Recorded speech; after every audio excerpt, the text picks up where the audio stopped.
Tonight, you'll walk to your car in a parking lot. The lights are off in one corner. You don't think about it. You just walk faster. Your heart picks up. Your eyes dart to the shadows between the cars. Some part of you is scanning, searching, ready to run. You're not scared of the dark.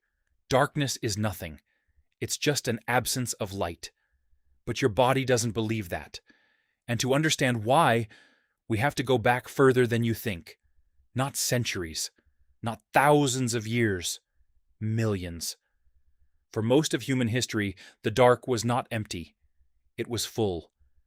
Around 2 million years ago, your ancestors slept on the African savanna, in a world with lions, leopards, hyenas, and saber-toothed cats.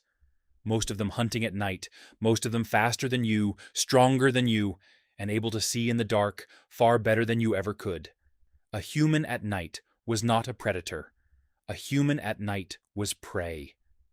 The hour right after sunset was one of the most dangerous times to be caught in the open. That's when big cats' night vision has the biggest advantage over ours. When their eyes are already adjusting to hunt, and ours are still struggling to make out shapes. This is where the fear was built, not in your mind, in your biology. Look at your own eyes. They're weak in low light compared to almost any nighttime predator. A cat's eyes have a mirror-like layer behind the retina that bounces light back through a second time, which is why their eyes glow in headlights. Yours don't glow. You never got that mirror, because your ancestors weren't built to hunt in the dark. They were built to hide from what did. So they adapted the only way they could.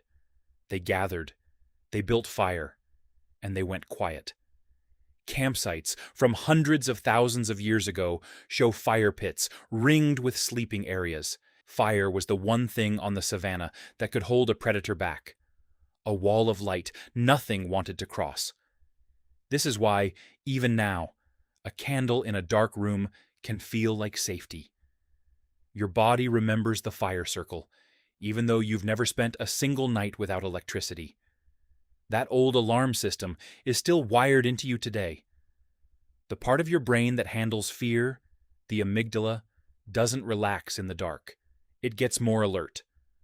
When your eyes can't confirm what's around you, your brain would rather sound a false alarm than miss a real threat.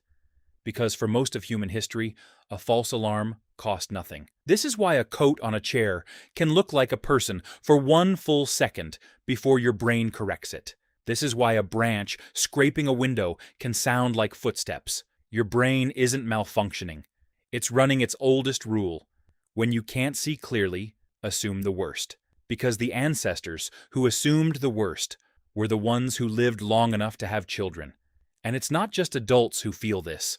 Children usually fear the dark more intensely than grown-ups do, and more often, which makes sense, since a small, slow, defenseless child would have been the easiest target of all, back when this fear was first being written into us.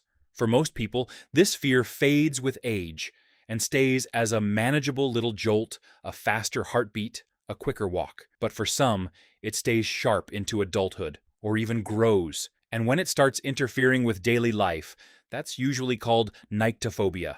It's the same ancient alarm, just turned up louder than it needs to be for the world we live in now. You don't just fear the dark either. Many people describe a feeling of being watched when they're alone in it, a prickling sense that something is behind them, even in an empty room. Some researchers think this may be an old leftover of the same threat detection system, though it's still debated exactly why it happens.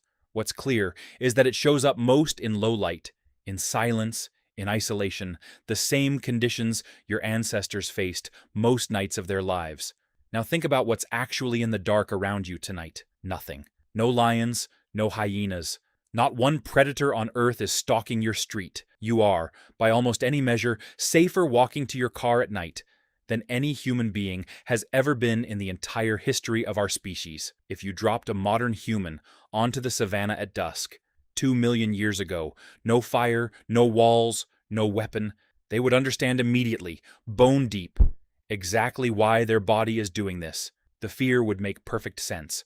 But if you took one of your ancestors and placed them under a street light in a parking lot tonight, they wouldn't understand the light, the pavement, or the silence. But they'd understand one thing instantly. They'd feel exactly what you feel the second the light runs out.